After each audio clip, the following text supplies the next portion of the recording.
Hello students. हमारा आज का चैप्टर है फूड प्रोडक्शन एंड मैनेजमेंट। ये आपका चैप्टर नंबर 6 है, बुक पे दिया गया, और आपके यूनिट 3 का पहला चैप्टर है। आपके यूनिट 3 का पहला चैप्टर है।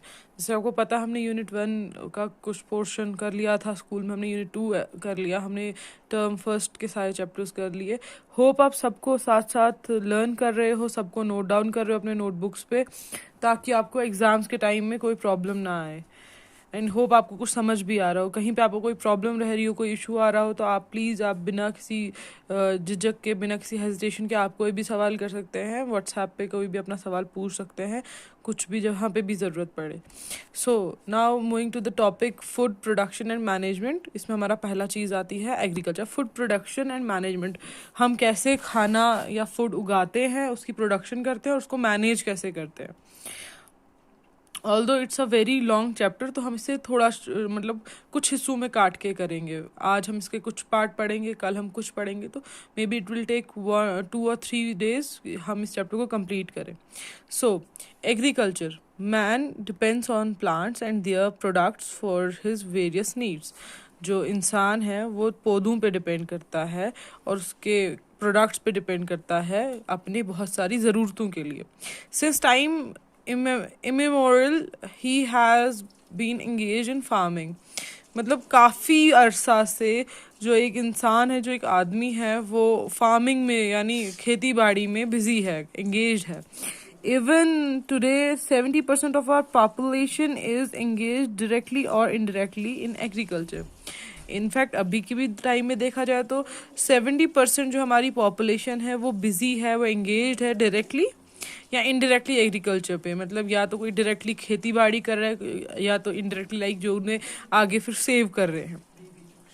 Agriculture is the broader sense, is defined as the study of science and art of production of plant and animals useful to man। अब एग्रीकल्चर क्या है? ये एक मतलब साइंस की उस ब्रांच की स्टडी है, उस बारे में स्टडी करना जिसमें हम देखते हैं हम प्लांट्स को की प्रोडक्शन कैसे करते हैं, और वो मतलब प्लांट्स और एनिमल्स की प्रोडक्शन कैसे करते हैं, और वो इंसान के लिए, एक ह्यूमन बीइंग के लिए, एक आदमी के लिए कैसे यूजफुल है, कैसे ज़रूरतमंद है। It includes the presentation of land for growing the crop plants besides the breeding and management of animals। अब इसमें क्या क्या इंक्लूड होता है? इसमें ज़मीन का तैयार करना, प्लांट का लगाना, क्रॉप का तैयार करना, उसकी ब्रीडिंग आगे करना, और एनिमल किस मतलब ब्रीडिंग और मैनेजमेंट करना जानवरों की, ये सब इसमें आता है। The word agriculture is derived from the Latin word, मतलब ये जो वर्ड है एग्रीकल्चर, ये लैटिन वर्ड से मिला है। ये लैटिन का एक वर्ड, इसका जो है ager, ager means field, and cultura means cultivation. Field की कल्टिवेशन को हम एग्रीकल्चर कहते हैं। Agriculture provide us with food, clothing, shelters and other requirement of our daily life. जो एग्रीकल्चर है वो हमें खाना प्रोवाइड करता है, क्लोथिंग हमारे कपड़े, शेल्टर हम जिसमें रहते हैं, और बाकी जो हमारी रिक्वायरमेंट्स होती हैं डेली लाइफ की, रोज़ ज़िंदगी की जो रिक्वायरमेंट्स होती हैं वो। The agriculture as we know is today could not have arisen suddenly। जो एग्रीकल्चर आज है जिसे हम जानते हैं, वो ऐसा ही नहीं है कि वो एक रात में बन गया या अचानक से बन गया, ऐसा नहीं है। Observation indicates that the man started cultivation of plants and he learned to control fire, developed tool making, began to build houses for shelter, and the thought of making use of animal skin for clothing। अब जैसे हमें पता है, मतलब ये सब काफ़ी पहले मतलब स्टार्ट हुआ है पौधों की कल्टीवेशन, जहाँ पे इंसान ने सीखा, जो आदमी शुरू में जो पुराने काफ़ी पहले लोग थे जिनने सीखा आग को कैसे कंट्रोल करते हैं, टूल्स कैसे बनाते हैं, टूल्स यानी जो हम खेती बाड़ी में यूज़ करते हैं, या कोई भी सेल्फ डिफेंस टूल या कैसे भी, वो कैसे बनाते हैं। वो लोगों ने घर बनाने शुरू किए, और उन्होंने जानवरों की चमड़ी को कैसे कपड़ों के तौर पर यूज़ किया, ये सब पहले से हो रहा है, काफ़ी पुराना है। Agriculture originated 7,000 to 13,000 years ago. Agriculture अभी कह रहे हैं कितना पहले शुरू हुआ है, 7,000 से लेकर 13,000 साल पुरानी बात है एग्रीकल्चर के स्टार्ट होने की। The fertility of soil and the availability of plenty of water are the best suited condition for raising crops। अब बोलते हैं जो सॉइल की फर्टिलिटी और पानी उसमें मतलब प्लेंटी ज़रूर काफ़ी ज़्यादा पानी होना is the best suited condition for raising crop. जब हमें किसी फसल को उगाना होता है तो ये एक बेस्ट कंडीशन होती है उसको उगाने की। In order to raise a crop with a good yield, a farmer has to carry out certain basic steps. अगर हमें अच्छी क्रॉप उगानी है, अच्छी खेती बाड़ी करनी है, तो हम जो फार्मर होता है, जो किसान होता है, उसे कुछ बेसिक स्टेप्स को फॉलो करना होता है during cultivation, right from sowing seeds to harvesting. Improved techniques are employed to provide high yield, better quality and disease resistant varieties. कहते हैं जब हम बीज बोते हैं या उसको जब हम उसके बाद जब उसको काटते हैं, जब वो बन जाता है, उसके बीच में हमारे पास इम्प्रूव टेक्निक्स, हमारे पास काफ़ी टेक्निक्स है जिससे हम मतलब हमारे जो खेत हैं उनको हम बेटर कर सकें, उनको बीमारियों से दूर रख सकें, उनकी क्वालिटी को बेटर कर सकें। ठीक। क्रॉप प्लांट, अब क्रॉप प्लांट्स क्या है? Many plants are grown on a large scale in vast field since they are consumed in large amount. बहुत सारे पौधे, बहुत मतलब एक बड़े बड़े खेतों में बहुत सारे पौधे, बहुत सारे प्लांट्स लगाए जाते हैं। Since they are consumed in large amount, वो क्यों? क्योंकि वो हम मतलब कंज्यूम भी करते हैं काफ़ी अमाउंट में, हम कंज्यूम खाते भी हैं उन्हें काफ़ी अमाउंट में।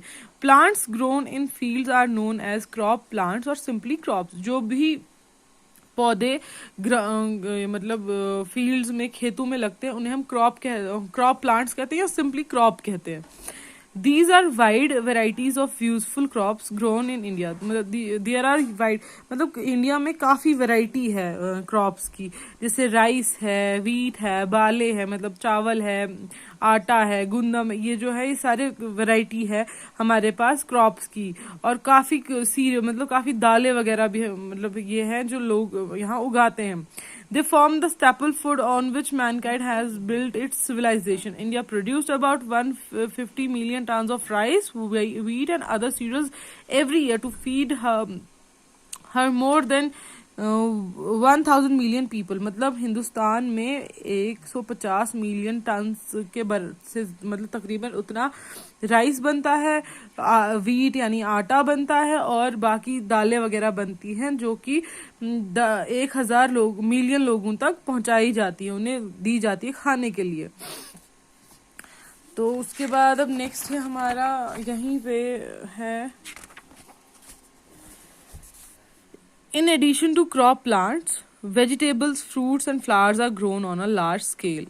जब अगर हम क्रॉप्स की बात कर रहे हैं, क्रॉप लगाने की बात कर रहे हैं, वेजिटेबल, फ्रूट्स और फ्लावर्स भी है जो वो एक लार्ज स्केल काफ़ी ज़्यादा तादाद में लगाई जाती है।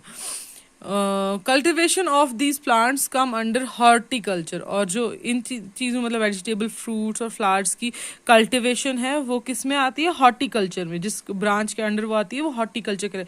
Hortus means garden and cultura means cultivation. ठीक। Thus horticulture means garden cultivation. Garden की कल्टिवेशन में जो जो आता है उसे हम हॉर्टिकल्चर कहते हैं। Now the next point is basic practice of crop production. Basic practice क्या है क्रॉप प्रोडक्शन की? There are certain conditions which are very important for ensuring a good crop yield. मतलब वहाँ कुछ मतलब एक कुछ सर्टन कंडीशंस हैं, कुछ कंडीशंस हैं जिससे हम देखते हैं कि जो इम्पोर्टेंट है देखने के लिए कि क्रॉप कि जो खेत जो हैं वो अच्छे हैं क्रॉप उगाने के लिए। Right kind of soil, good quality seeds, required amount of water, protection from weeds and pest and proper implements are necessary to obtain a good quality crop. अगर अब आपको हमें अच्छी फसल उगानी है तो उसके लिए हमें देखना है ज़मीन अच्छी है, बीज अच्छा है, पानी ठीक ठाक है, मतलब जो वीड्स, पेट्स मतलब जो कीड़े वो घास वगैरह से प्रोटेक्शन ठीक मिल रही है, तो उस सब के बाद हम अच्छी फसल उगा सकते हैं।